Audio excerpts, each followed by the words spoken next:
for example, but you find that he has memorized the Quran, he has a good mastery of the Hadith, he knows a good mastery of the Arabic language, he has studied his deen, he is much more knowledgeable than the people who are following him, so the disability will not stop him. But again, you could have somebody who the level of disability is too much that every other act of salah will be a challenge. In that case, it is good to put somebody who maybe would do it in a more better way, or maybe the challenge is mental. So if again that is the case, then it's better we get somebody who can do it better, and Allah knows best.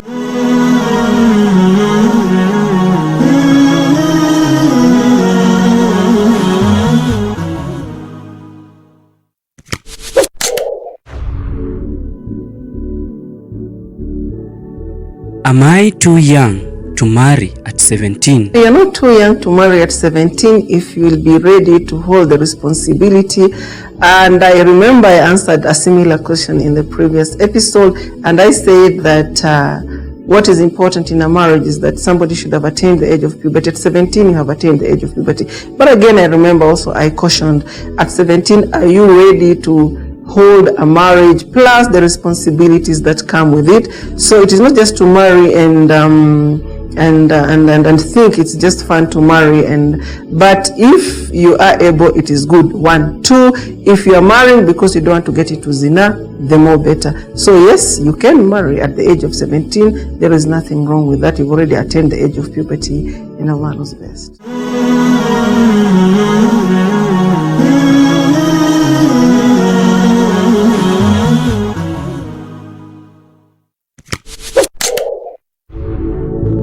Is there anything wrong with a person feeling proud of his religion or feeling proud of a person who does something good, given the fact that pride in the heart is something bad?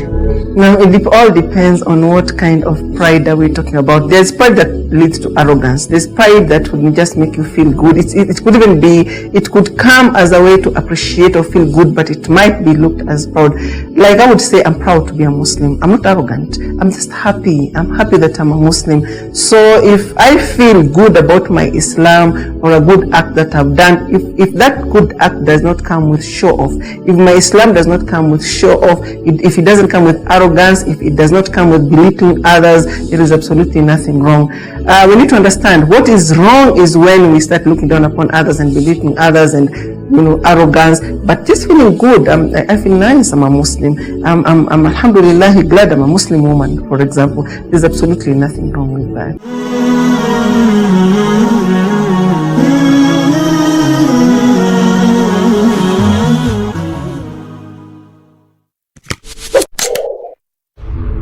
I'm married, but I'm in love with another man who is my church friend. He's also married. If you're married and you're with another man, definitely you're doing zina. What business do you have to be with another man? And these are some of the social vices that social media is bringing today. So you get involved in chats, and then you start chatting with non-mahrams, and one thing leads to another, and therefore now what happens is now people start committing adultery, doing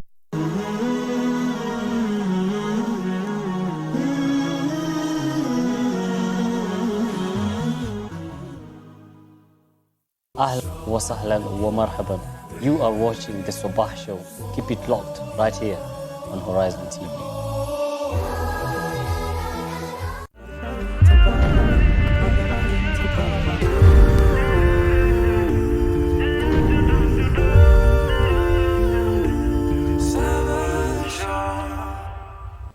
Well, alright, now it is time to talk matters technology. My set is already filled with brilliant minds to discuss the topic of the day. Good morning, guys. Good morning. You guys are doing well? Yes, sure. Alright, now get this. Cybersecurity is the protection of systems, including software and hardware, in companies or organizations. The term "you have been hacked" is a rather scary one for any company or organization, because this could lead to the leakage or loss of data in a company or organization in the same. But what if I told you that sometimes hacking is legal and is allowed within the law? Intriguing, right? Well, on Tech Tuesday today, we are diving into something called ethical hacking, defining it, checking on the matters that affect it, and how it is legal within the law and the implications of the same. With me on set today, I have Charles Koech from Centum. Good morning, bro. Very good morning to you. Welcome. I have Janet Othero, Senior Associate, and I have Paul Akwabi from Tech Kids Africa. Thank you. Good morning, gentlemen. Now, let us get things started. I will start with you, Janet.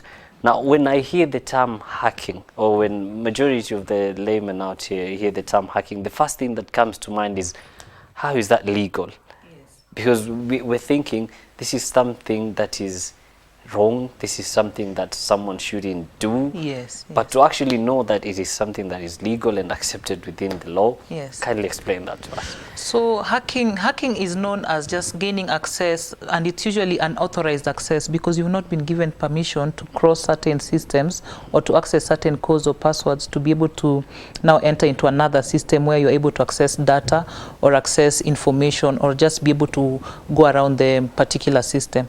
So hacking is it's kind of like trespass in a way, because you see somebody's fence and then there's a hole in the fence and you go in through the fence. So hacking can be defined as trespassing within computer systems or telecommunication systems or even mobile phones of certain individuals. And this is usually done by people who are very proficient in computer matters and ICT matters. So that's basically the layman's and the understanding of hacking. Okay. Now, when it comes to the law has tried to define hacking in so many ways and in so many pieces of law. So initially, we used to have what was the Kenya Information Communication Act. It didn't define hacking, the word, but it defined the actions that lead to hacking. So with the new sort of legislation, we are seeing them defining more and more of these kind of computer misuse and cyber crimes in a way that we are able to understand with what is happening in the world currently. Okay. Yeah. So how is it legally acceptable, or how is it ethical?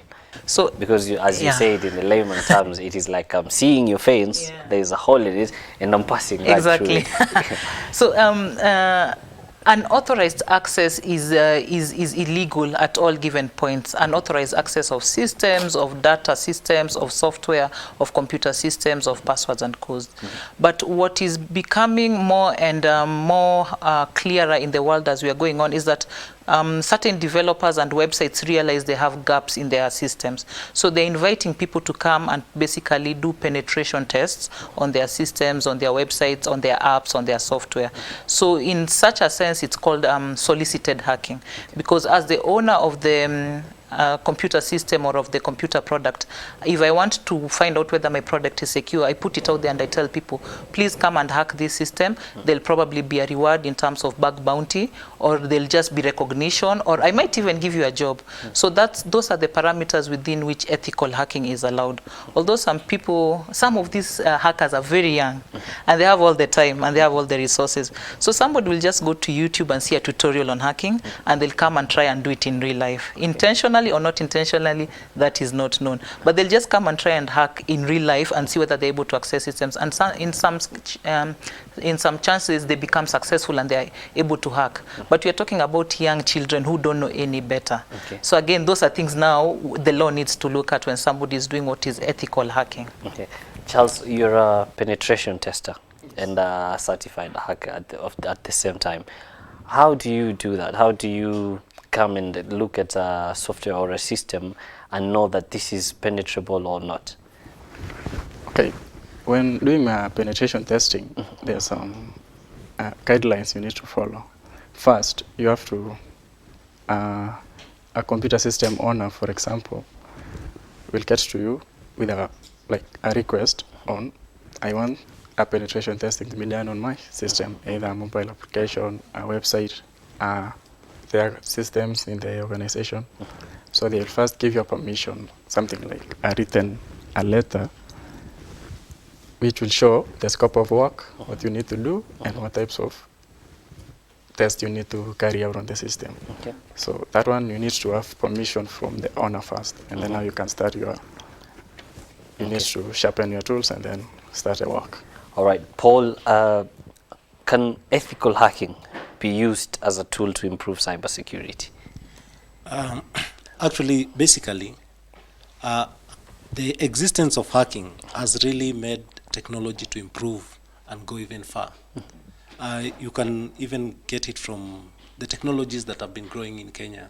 Like Kenya, we have a lot of naturally hackers actually. That's why you're seeing big companies trying to launch here because of how smart we are. And hacking itself, as much as it's wrong, it brings that more security. The same way you can put maybe you can put a wall using maybe wood. Then when maybe thieves penetrate in, you'll think about putting maybe metal or something else that is more stronger. So hacking has really improved also the security, the technology bit of systems. And you get that right now hacking actually is there even to the kids. Like in Tech Kids Africa, where we train children in technology, they have a lot of access to technology and a lot of things. Like even recently we are having an issue. A kid has been able to access information from the credit card of the parent and even bought things online without knowing. Wow. That is also termed like hacking because it's getting information without somebody knowing and using it against, actually without guidelines.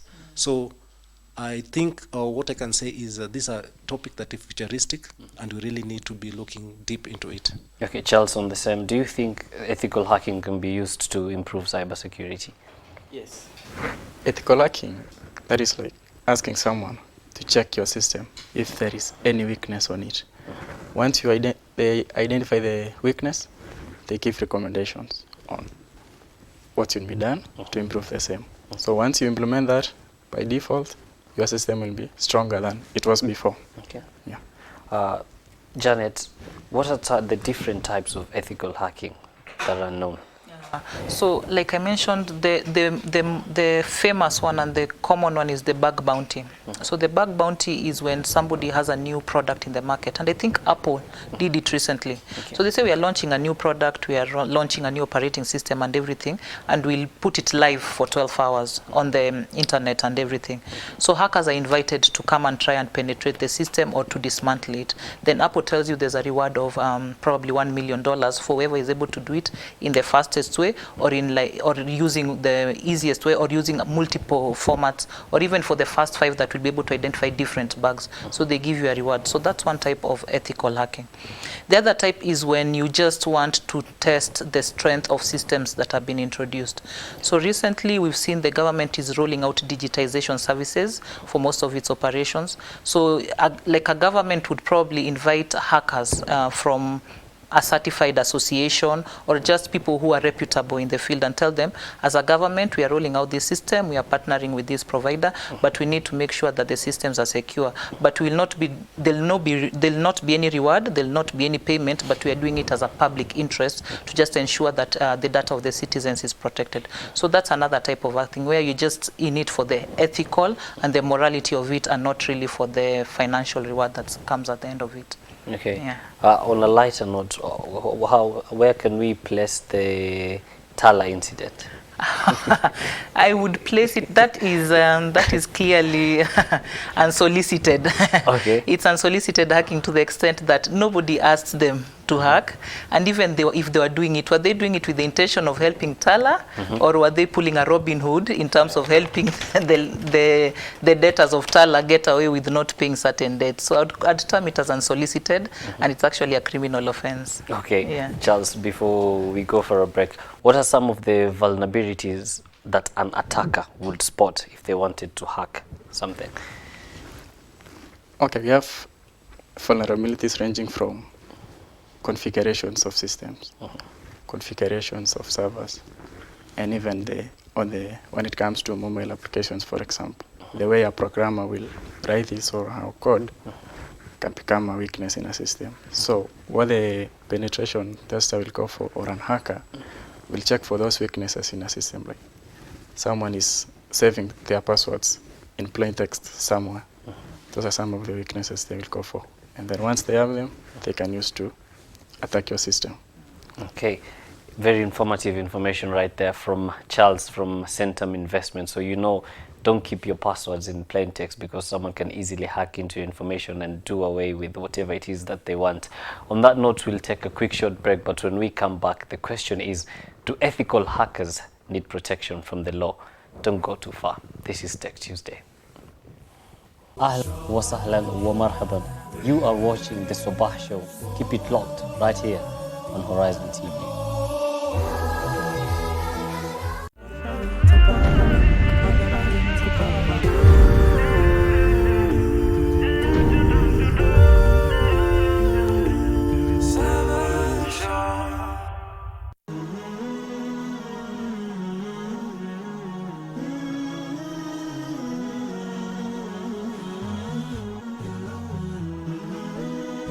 Horizon TV, the beacon for the nation.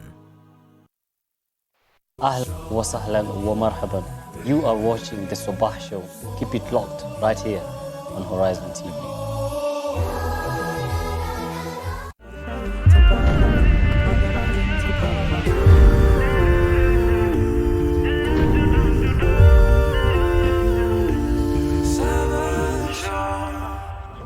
Welcome back to Tech Tuesday with me, your host Yusufar. If you do have any question as far as ethical hacking is concerned, you can send them through our Facebook, Instagram, and Twitter handles at Horizontv Kenya, or our SMS line at 21951. Now, before we went to the break, we had this question, and it is: what are some of the do ethical hackers, Janet, need protection by the law? I think they do, because the current situation is that the laws tend to define what is wrong in terms of hacking. Unauthorized access, intention to defraud, intention to cause harm, and everything.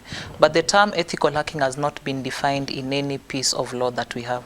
So the first step we could start is just probably define what ethical hacking is and what the scope is. Like you said, this is what is considered ethical hacking, and these are the types of ingredients that the court or even the investigative authority will look at when they're looking at whether you are hacking with intention to harm or you are ethically hacking, but you didn't know how to go through the bureaucracy of getting the consent to hack.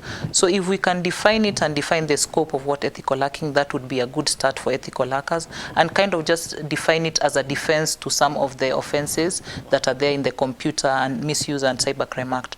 Although it has tried in one extent where it says that when you knowingly access a system without authorization for the purpose of testing the system or for the purpose of carrying out tests, then that is considered not illegal. But you see, that's not enough in terms of saying ethical hacking also involves all these other things that they are saying, and this is how you go about describing it and protecting people who are within that space. Okay.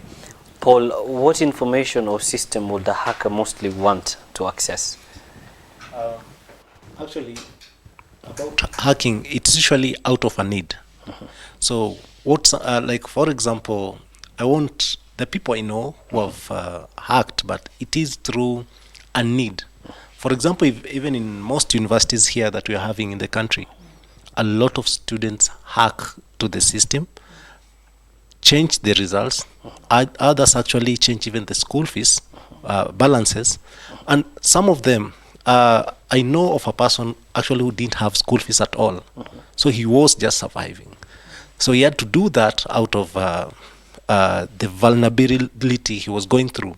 But now you get that these are wrong thing, yes, at the same time, but he's trying to survive actually in market. So it's usually brought out of a need that will arise. Like, for example, we have been talking about the Tala. The Tala guy, yes. Person behind, there is a need. Either he was in or he was saving some few friends or something. It doesn't just come like from nowhere. You just want to hack this system. There's usually a need, and you want to rescue either somebody or it's you just playing with that data, but there is usually a great need behind that. But we can justify it though, if you go away from the law. Okay, actually it's a bit hard, because I think, this is something new that is growing actually across the world. So still we are trying to get a lot of systems, laws that will be governing them as we move forward. Because hacking is in different ways also.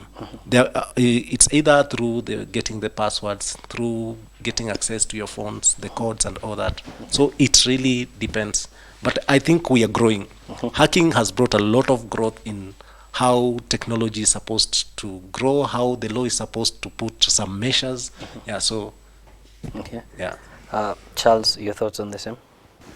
Okay, when it comes to hacking, there is always motivation, as he had said. But sometimes you don't have to cross the line without permission. It will not be ethical, and by default you will be against the law, and the same will come after you. So you need to ensure the motivation is just something good, and you have the permissions. Okay. Yeah. You need the permissions, because if not, then Janet will come after you. Yes, exactly. I think I have a point also in that. Because at times people become hackers without knowing they're becoming. Hackers, exactly. They're becoming hackers. For example, I'm talking about this student who's hacking the system of the school, changing his result. After that, I feel like he should just go still to the same school and ask for a job. Yeah. And the school should be able to give him the job and strengthen the system. Yeah. But to get that, because it's not like clear even in the law that in such a situation, an organization is supposed either to compensate you because you have identified something, because it's not all organizations that come out clearly that you guys can come and test how the security of our systems. But I think it's supposed to be on the law somewhere so that people understand it is a job opportunity to some point. Yeah. Actually, just to add on to what Paula said, what we've seen in past cases with some of the people we interact with and some of our clients, honestly, people have stepped up to them and told them, we've seen these deficiencies with your products and your websites and everything. And the first reaction of these corporate entities is to tell them, okay, show up at our offices at this hour. Then you find them waiting with police and extra security and a bunch of lawyers and everything, and them telling you to sign this agreement, sign there, that you'll not repeat it. They do not appreciate the knowledge. And even you now, as an ethical hacker, you become afraid of letting them know, because now they'll think you've done so many things behind it or before that, and it becomes now, how do you balance the two? How do you balance that I can come open to you and be transparent, and you will not treat me in a way that you classify me as a criminal immediately? Okay. Yeah. Speaking of the law, what are some of the laws that you would need to know as an ethical hacker? So the first law that's been existing for some time in Kenya is the Kenya Information and Communication Act, which provided for the initial offenses of unauthorized access and unauthorized procuring of passwords and access codes. Then now came the Computer Misuse and Cyber Crimes Act, which is a 2018 legislation. So this particular legislation tried to keep in times with the modern trends of what computer crimes are, but had about 22 sections suspended by the High Court. The matter is still pending in court, so we can't really discuss it. But there's some sections which have been suspended, some sections are operational. But you see, the thing is, depending on which offense the police will be looking to charge you, if it's not in operation, then they can't charge you with that offense. Things like espionage, ransomware, phishing, and everything. If they have been suspended as offenses, then the police can't charge you with that. So they have to look for something that's more or less of what the ingredients of the crime you've committed. But now the thing you have to consider as an ethical hacker is, do you have access? Do you have an agreement with this person you're hacking? Is the consent expressed? Did they ask you to do it? Is it for training or for penetration testing? If not, did you cross the lines, like you said? Have you crossed that line? And if you cross that line, then the penalties are very high in this new act, because they range from 200,000, the highest being 20 million. And the one which carries a very long sentence, if you probably access a system and you cause personal injury to somebody, then the penalty is 20 years imprisonment. So that's what we are looking at, from 200,000 to 20 million to 20 years. So as you go about your hacking, just be sure. Wow, be sure of whatever it is that you're doing, because you could be facing 20 years imprisonment. Yeah. Wow. And still on the ethical hacking, Paul, how important is it, as much as the legal implications and everything, but can we say that it's sort of a necessary evil in courts? Actually, it is very necessary, because, for example, I'll just use our country, Kenya. We know our country, we know each other, how we are. Like the time for elections, we had the issue of the server being opened or not being opened and all that. I don't know much if they allowed some ethical hackers to also be able to access that information, but just legally as a team that is just aside, just to compare the results and compare everything the way it is. So to me, ethical hacking is something that is supposed to be right by all means, though we just need to get a way of certifying some of these hackers so that we get benefits. It can also be just a way of getting ethical hackers who are trying to check different systems which are trying to fake things to their either clients or to the government, especially the paying of taxes and all that. And whenever they identify something that is not matching a certain event or process, they can report, and the organization that is in fault has to pay a certain amount which will go back to them. As I just said earlier on, this is a field that is a job opportunity if it's looked well and also if it's strategized in a good way. But it's something that is supposed to be there, though in a monetized way, or else we might lose so much. We might lose so much. Yeah. And Charles, perhaps your thoughts on the same. Is it sort of a necessary evil? Yes. As a certified hacker now. Yes. What happens with hacking is you have permission to access the system and you make your recommendations. Right now we are embracing technology, each and every company, each and every organization. They are digitizing their systems. With that, it will come with the security issues, the customer information, your finance information, your intellectual property. All those can be accessed if you have digitized everything. So now, to make it safer, you need to expose your system to ethical hackers. Give them permission to try and see. You see, ethical hackers are just like, it's like you're sending a thief to catch a thief. The tools they use is what the hackers will use. So, if you expose the system to them, automatically they will give you recommendations, which in return will strengthen your system and at least give you protection from the black hat. Those are the bad guys. Janet, what if an ethical hacker, in the course of performing a job that he's been given, say you've given me a job as an ethical hacker to come and check your system or something, and then I do something unethical while in it, what are the legal implications of this? Like you said, you see, by the time I'm engaging you, I've given you a scope. I've told you my system has customer data and financial data. I just want you to see how the financial data is being collected and processed and stored.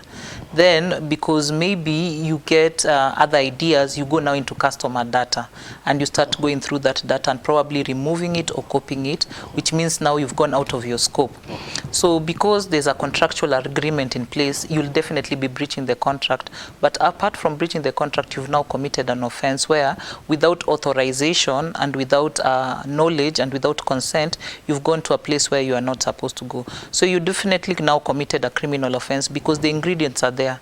You are told to do this, but now intentionally and knowingly and for reasons best known to you, you went in another direction. So that's what the court will look at. What were you supposed to do and what were you not supposed to do? And in what you are not supposed to do, did you know it? Was it intentional? Was it negligent? Or was it unknowingly? Because when you went through the financial data, there was a back room that took you to the customer data by mistake. So those are the things that now people like Charles would come to the court and give evidence and tell the court, this is how the system is set up, this is how he accessed it, and for him to get to this upper level of customer data, he must have used these tools, which is now illegal. So those are the things that now you need, the courts will look at, the organization will look at in terms of bringing an offense. But then again, if it's something that they appreciate you've done, they can even just formalize it and say, okay, now let's expand your scope because now you've shown us we have more problems than we engaged you to do. Okay. Yeah. So it's more of a 50-50 thing. It can either go too well for you or it can go too bad for you. It's a slippery slope. All right, on that note from Janet, we're going to take another short break, but when we come back, we'll check on the fixing of the vulnerability of a system in a website in case of ethical hacking. And Paul here from Tech Kids Africa will be showing us a demonstration of kids who have made gadgets. Don't go too far, you're still watching Tech Tuesday with me, your host, Yusuf Farah. أهلا وسهلا ومرحبا You are watching the Sabah Show. Keep it locked right here on Horizon TV.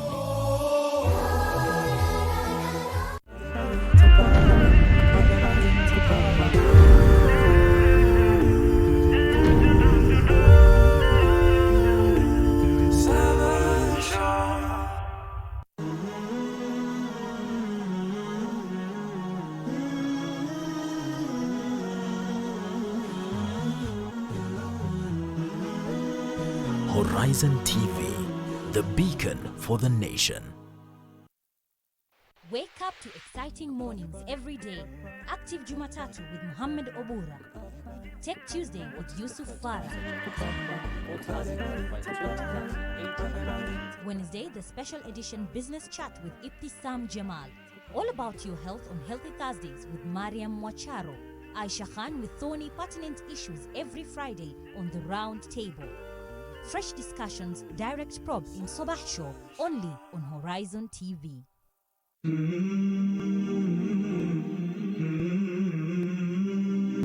The Messenger of Allah said, whoever says when the morning comes, رَضِيتُ بِاللَّهِ رَبًّا وَبِالْإِسْلَامِ دِينًا وَبِمُحَمَّدٍ نَبِيًّا, meaning, I am pleased with Allah as the Lord, and with Islam as a religion, and with Muhammad sallallahu alayhi wasallam as a prophet, then I am the guarantor that I will take him by his hand until I put him into Jannah.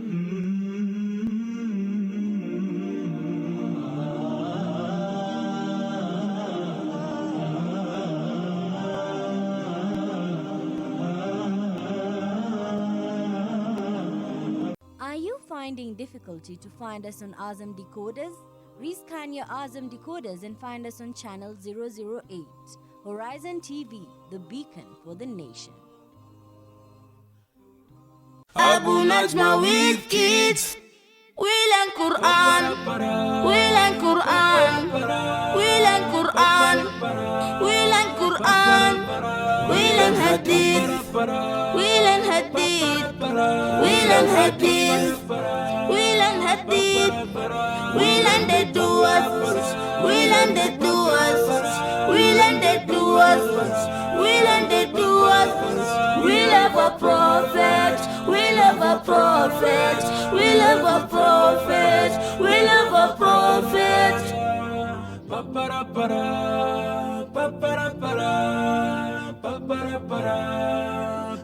Abu Najma with kids. Abu Najma with kids. We learn Quran. We learn Quran. We learn Quran. We learn Quran. We learn Hadith. Assalamu alaikum. Who annoys you most? How do we be around annoying people that we have to be? This is a really important question for me. And I remember being at a development course where I saw this guy who was so laid back and he was so chilled out. I mean, the way he spoke, the way he walked, the way he did everything. So I thought, you know what? This guy knows. So I went to him and I said, you seem like a great, calm, chilled out person. Can you tell me, how do you stay like that when you're around annoying people? So he said something which was very profound for me. He said, I just remember that however they're behaving is about them and not me. Now I had to think about this for a second, but I realized he was absolutely right. Most of the time, when people are annoying us, it's because they're behaving in a way we believe they shouldn't. And subconsciously, we believe that it's related to us or it's our fault in some way. This, of course, isn't true, because however someone chooses to react is down to them and the choices they make. So let's take an example. Imagine that I came to you and I verbally attacked you and I abused you. How are you going to feel? You're going to feel bad, right? What if a few minutes later I come back to you and I say, listen, everything I just said to you, it's all about me. It's got nothing to do with you. It's because of the stuff that's going on in my life right now. How do you feel? Better, right? You feel better even though I didn't apologize. Why? Because I've told you that it's not your fault. So the way to be around annoying people is to remember that their behavior has nothing to do with you. Now, one last question before I go. If you think I'm annoying, who is that about? You, right? So the real question is, who is the annoying person? Jazakallah khair for watching. Assalamu alaikum.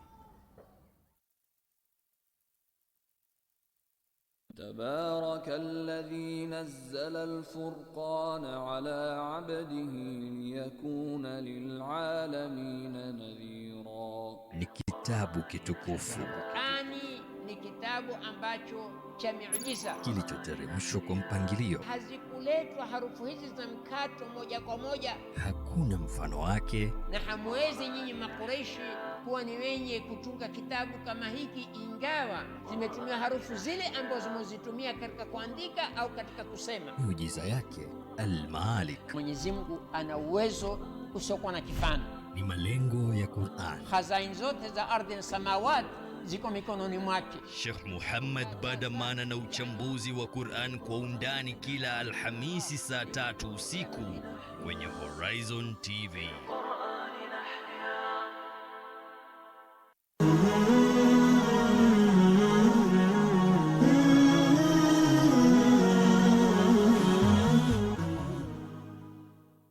Ahlan wa sahlan wa marhaban. You are watching the Sabah Show. Keep it locked right here on Horizon TV.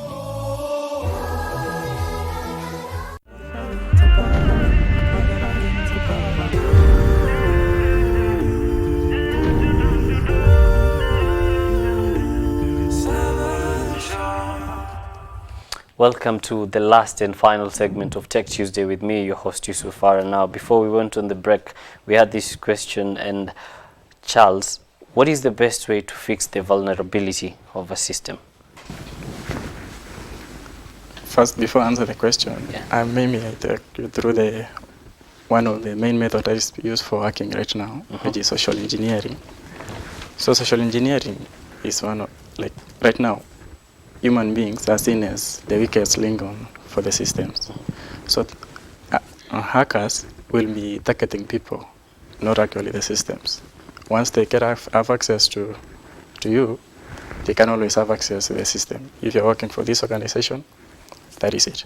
They have access to you, they have learned about you, they send you a link maybe through a phishing email. That is where you give access to your systems. Yeah. All right. So the first step to fixing or hardening your security is through maybe cyber security training. So your employees, you need to take them through a cyber security awareness training. That is now. When you fix that, it's like you have fixed like 80% of the weaknesses. And then when it narrows down to the systems, if it's an operating system, there are ways like for Windows, for example, there are automatic updates. You need to ensure it's turned on to run. Like for Windows, it's running every Tuesday. They always have updates. So if your PC is connected to the internet, it has to be updated, because hackers, they don't sleep. They do their job at night. You wake up in the morning, your machine has been hacked. Yeah. So make sure your machine is up to date with the latest versions. At least with that one, the vulnerabilities will be very few. And then for custom systems, like now as an organization, you have this system doing this specific task. You have your developer or your vendor, get in touch with them. They have the support contract. If you have a penetration tester going through your system, they will highlight the weaknesses, and then you'll have to call your vendor to come and fix the same. Okay. And then if it's update. Oh, update and everything. Yes. Okay, now if you can look at my set now, there's gadgets that have been put here, and this is from Paul from Tech Kids Academy. These are gadgets that were made by kids. So Paul, please explain to us what this is. Yeah, actually these are Rubik Cube solver. Okay. The Rubik Cube solver, what it does is it solves this Rubik Cube, which is usually so hard. What it trains the kids to be able Actually, kids are the ones who usually assemble it, because the same gadgets they are using, these are different motors that can create even small cars. Something like this? Yeah, actually, yeah, they can create cars using the motors. So in this instance, the kids have to, they usually create a Rubik cube solver. Then they program the Rubik cube solver. This is just for them to understand the way the codes work, the reason why the machines can solve things much faster than human beings. It makes them actually understand so much on how systems work, how machines work, the machine language and all that. It gives them a sense of being very creative. So for example, here, this is the Rubik cube. When it's here, what it does, this is an arm that twists and the motor rotates. We have a light sensor which checks the light, the kind of light that you've told the Rubik actually to solve on one side. So it will be rotating it and choosing each and the lights. These are motion sensor. So they coordinate. A kid is able to understand how machines can be able to coordinate and come up with a solution in a more smart way and in a more faster way. So basically that's how the Rubik cube solver works. Though I'm sorry, because the battery is low and it has not been picking the charge, but automatically this is something that usually works all around, solving the Rubik cube and turning it down within it uses, I think, 1 minute, sometimes and 30 seconds, depending on how much you've actually twisted the Rubik cube. Yeah. Then after this, since they're using the logic blocks programming languages to solve, they're able to understand.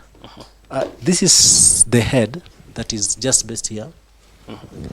This is a synchronization of all these, which are the microprocessors, the Arduinos, into a small into one gadget for the kid to be able to learn the first stages. After that, that's when now they can be able to understand how these wires work, and these ones now are the things that are working out there on the industry. So kids are able to understand how the machines work, why this wire has to come from here to there. They can create a more faster and more efficient car than even what they could have created actually using the other gadget for them to create. So how does this one work now? Like what does the wires do? What do you need to put where in order for it to come into action? First of all, these are motors down here. All robots actually use motors on their arms, the same way a human being has joints on the from the legs. You have the ankles, on the hands, still the same. So in a robot, everything that twists is a motor. So they are able to program the motors. Like now, this motor, a kid is supposed to program it to move either forward, backward, for how many minutes, which angles to take, so that and also connect it to sensors like motion sensors, so that whenever it moves closer to a gadget, it can either sense the color, like we have had the color sensor there, sense the color. This can be able to be applicable maybe on a robot that can pick ripened fruits and arrange in different other scenarios. So this the way this works is the kids usually create and give it different directions on how it's supposed to navigate around, or what it's supposed to achieve. It can go pick something maybe around 20 meters away, then come back, return back with it. And it's the same technology that works also with the drones. And I think you understand the future is more actually on the drones. Even the hospitality industry might be suffering soon, because we'll be having drones that will be picking food from the kitchen, bringing to the table. And if we nurture kids with all this knowledge of creating robots and being able to program these things, I think we'll still be having jobs for them when that time comes, when waiters will be losing jobs. We'll be having other people gaining the same jobs because they have the skills on how to work. And we also saw the case of Rwanda where blood is being transported in drones. Yeah, true. So yeah, people need to embrace it. Yeah. And then for kids to actually make something like this, I mean, for someone to look at this and actually believe that a kid made it, sometimes it gets hard. So what are the stages that these kids take in order to come and finally make a masterpiece like this? First of all, some of us who grew a bit earlier, we understand a bottle top was not to be thrown on the dustbin. That could make a very good tire for a car, a small car from a box. A packet of milk, after they have cooked tea, that packet of milk can be made properly to make a small toy. So you get that it is from those times. Still, Africans, actually generally human beings, we are so creative coming to that side. But right now, since the world is changing, we're moving in technology side. We are having other gadgets actually that come in logic forms. So it's a kid's creativity to come up with something he wants to come up with, and even go ahead to automate it by programming it to work the way they want it to work. Okay. For example, now this Rubik Cube solver. For me, when growing up, the bottle top was not one to make a tire necessarily, not just that, but we used to make this thing that we used to pull with strings and play with it. Actually, it had a lot of use, a lot of applicability. I remember that as one of the most the things that because I used to play that a lot. Now let's get quick parting shots from the three of you before we finish the show. I'll start with you, Janet. I think in this whole digital ecosystem, ethical hacking must exist. It must be nurtured. It must be protected, because it's a way of people gaining employment without necessarily being employed. But the parameters have to be defined. I think what ethical hackers can do is come together as an association, issue certification to people who will be participating or who will agree to be members, have a code of conduct that governs them, have a way of operating such that if somebody does not operate within their code of conduct, they face the full extent of the law. But once they come together as an institution or as an association, it becomes easier to approach corporates and government for jobs, because you're approaching them as an association with rules and with code of conduct where your members are held accountable. And to me, ethical hacking is like the insurance of the future, because for whatever systems you put up and for whatever digital apps you roll out, if you reach out to this case to just come and do the pen test for you at agreed costs on agreed parameters, then it's a way of also improving your products and just ensuring that the end user is always protected in terms of their personal data. Like General said, cyber security. We need to come up. Already, we have organizations offering cyber security certifications. And also we have companies offering cyber security solutions. For example, we at Centum, we are doing penetration testing, vulnerability assessment, and even cyber security awareness trainings. So with those, each and every organization need to reach out to these institutions to help in enlightening their users, their employees, and even strengthening their systems. So they don't have to wait until they are hacked before they strengthen their systems. And also on individuals. You are an employee of a certain organization. Information is very important. The information you share on social media, everywhere, it could be the only thing that will lead the enemy to your doorstep. So you need to be very careful on what you share. Any information you're letting out, you have to know the effects it can cause to your personal life or even to the company you are working for. Yes. All right. Last but not least. Yeah. I think, like currently in the country, we are having a lot of innovation hubs around. They can use that structure. Actually, the innovation hubs, they can use the structure to be able to reach a lot of people who have interest actually in hacking, because most of these people get knowledge from the same spaces. But since they're not accommodated anywhere, and there's no association as such, it's a bit tricky, and they become vulnerable and decide at times, let me do a bad thing because I don't have money, I don't have a way of earning from my own skills.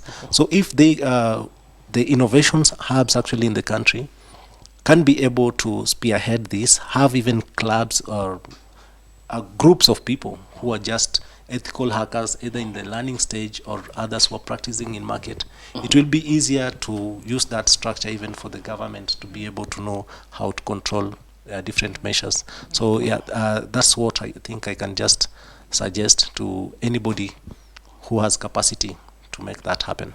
Okay, thank you very much. You want to add to add on something? Yeah.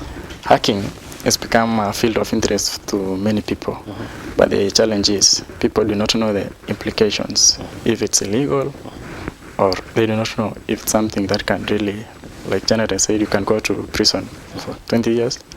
So there is what we call character. You need to be someone of good character for you to be an ethical hacker. Without the character, for sure you'll go to jail. All right. Thank you very much, gentlemen, and thank you, Janet, for coming. That was very informative. Now, you have had the brilliant minds on my set today. If you're a hacker, there's the need for you to come together as a society to make sure that you've learnt about it and know the way forward so that you don't get yourself in the corridors of law, and Janet can get you in trouble. Now, on that note, we have come to the end of Tech Tuesday today. Now, on behalf of the whole entire Horizon TV family, I start with the technical team in the studio with me, Zainab bin Yaman, the social media guy, Sadiq, that's my sound man Muhammad Otweyo, my producer of the day. So glad to have you back, Isam Tama, her assistant Sadiq, her assistant, sorry, Saida Abud, and me, your host Yusufar. As always, it's not goodbye, it is till we meet again. Ahlan wa sahlan wa marhaban. You are watching the Sabah Show. Keep it locked right here on Horizon TV.